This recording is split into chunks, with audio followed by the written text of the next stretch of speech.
সালাম ভাই দারেপুর গ্রামে দোকানদারি দিছে তে ঈদের মধ্যে শুভেচ্ছা টুভেচ্ছা বিনিময় করতাম যাইতেছি সালাম ভাইয়ের লগে যাওয়া হয়েছে না ওরা তাসাদুলটা লয়ে গেলাম যে তাসাদুল চলো সালাম ভাই দোনা চা খাই গিয়া গরু দুধের চা প্রাকৃতিক পরিবেশে পরে সালাম ভাই দোন আইলাম দূর থেকে সালাম ভাই আমরা দেখি আরো কেমন আছে আমি কইছে ভালো আছে ওরে ভিতরে ঢুকিয়া একটা জালমুড়ির প্যাকেট লইলাম লইয়া জালমুড়ির প্যাকেট টাকাইতেছে আরামসে বইয়া বাইরে পরে সালাম ভাই আইলো চা লইয়া আট টাত মিলাইলাম ঈদের শুভেচ্ছা বিনিময় করলাম যে সালাম ভাই কেমন আছেন ব্যবসা বাণিজ্য কেমন চলতেছে কইতেছে বালাই চলতেছে ভিতরে গিয়ে সুবারি খাইলাম পরে সালাম ভাই বললাম সালাম ভাই তুই দিক দিয়ে তাহান স্মৃতি করে রাখি সেলফি তুলি ওরা সালাম ভাই তাহাইলো দুই তিনটা সেলফি লইলাম পরে দিয়ে রাস্তাতে যাইতেছে কামাল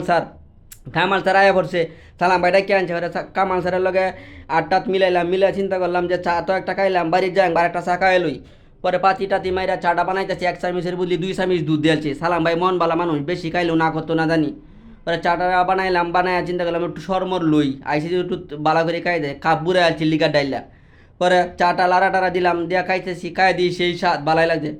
পরে কামাল স্যার কইতেছে কামাল হারুন এই দিক ভাই ও বাড়িতে লেবু আনছে কাজে লেবু লয়ে তো আমার কাছে দিল হুঙ্গে দিয়ে সেই সেন্ট পরে চিন্তা করলাম এটা মানুষেরা খাওয়া এমনি পরে রাস্তাতে যাইতেছে সে সাংবাদিক শামিম খান ভাই আটটাত মিলাইলাম কইলাম ভাই এটা সালাম ভাই দোকান চা খাইয়া দেন আসেন বসেন পরে